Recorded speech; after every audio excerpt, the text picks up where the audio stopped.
Keracunan zat besi pada anak, apa penyebabnya? Hemochromatosis.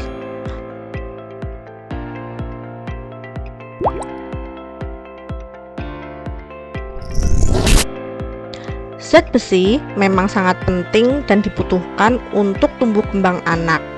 Zat besi juga membantu memindahkan oksigen dari paru-paru ke seluruh tubuh. Nah, untuk itu sangat penting bagi orang tua atau pengasuh anak untuk menyediakan dan memenuhi kebutuhan nutrisi anak secara seimbang, yang tentu di dalamnya juga terdapat kandungan dari zat besi ini.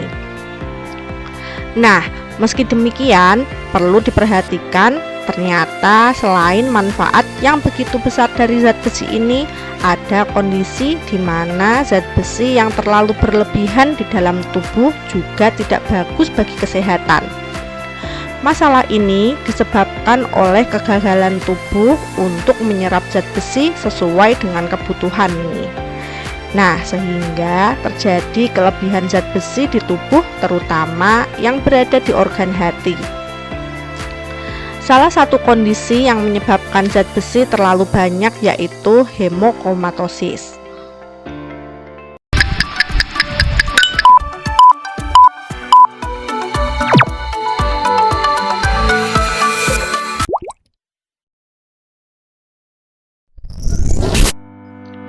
Hemochromatosis adalah kelainan genetik pediatrik yang menyebabkan tubuh menyerap dan menyimpan terlalu banyak zat besi. Vitamin dan mineral tentunya biasa disimpan di hati, dan zat besi adalah salah satunya.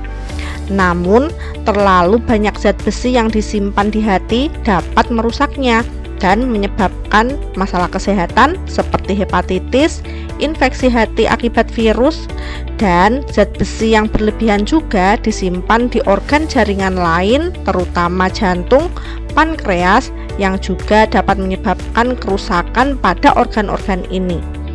Gangguan ini diturunkan dalam keluarga. Pada hemochromatosis neonatal, hepatitis berkembang begitu cepat sehingga bayi yang mengalaminya seringkali tidak bertahan hidup pada minggu pertama setelah lahir, kemudian adanya lahir mati atau meninggal dalam kandungan. Hemochromatosis neonatal merupakan kondisi yang sangat langka dan hanya sekitar 100 kasus yang telah dilaporkan. Akan tetapi, para ahli baru-baru ini berspekulasi bahwa banyak bayi yang meninggal tak lama setelah lahir mungkin menderita hemochromatosis ini. Hemochromatosis neonatal dapat mempengaruhi kehamilan berikutnya, tetapi belum ada tes antenatal yang tersedia. Namun, setelah kondisi tersebut teridentifikasi dalam keluarga, ibu dapat dipantau secara seksama selama kehamilan berikutnya, dan tes dapat dilakukan setelah bayi lahir. Nah, gejala hemochromatosis ini termasuk adanya hati yang bengkak, kemudian sirosis hati, kemudian adanya nyeri pada perut, kemudian kelemahan, kemudian adanya perubahan warna kulit, kegagalan pada jantung, kemudian diabetes, dan terlalu banyak zat besi di paru-paru juga dapat menyebabkan siderosis atau peradangan paru-paru yang biasa terlihat pada pekerja logam yang menghirup debu mengandung partikel besi.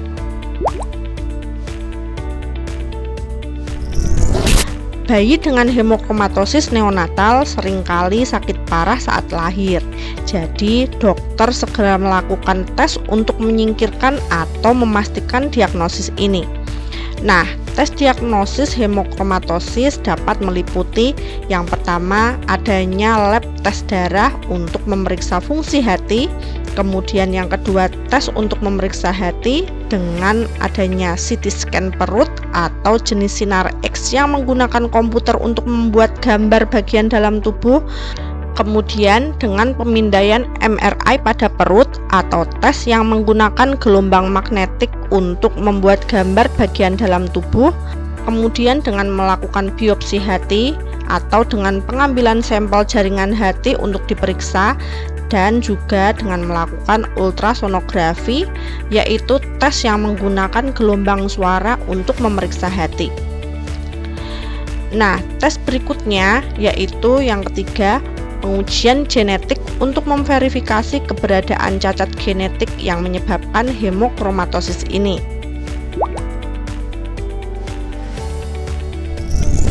Nah, hemokromatosis berkembang perlahan pada orang dewasa, sehingga mereka seringkali dapat mengendalikan penyakit tersebut dengan pengobatan dan dengan membatasi zat besi dalam makanan mereka. Selain itu, terdapat beberapa metode pengobatan lainnya yang dilakukan oleh dokter agar kadar zat besi tubuh penderita dapat cukup dengan melihat kondisi dari pasien. Nah, inilah informasi singkat tentang kelainan absorpsi zat besi yang membuat seseorang menjadi over zat besi di dalam tubuh, terutama di dalam organ vital yang akhirnya dapat membuat masalah kesehatan yang lebih serius ya teman-teman. Semoga informasi ini dapat menambah wawasan teman-teman semuanya tentang kesehatan. Nah, sampai bertemu lagi di video selanjutnya ya. Salam sehat, catatan harian kuliah. Sampai jumpa.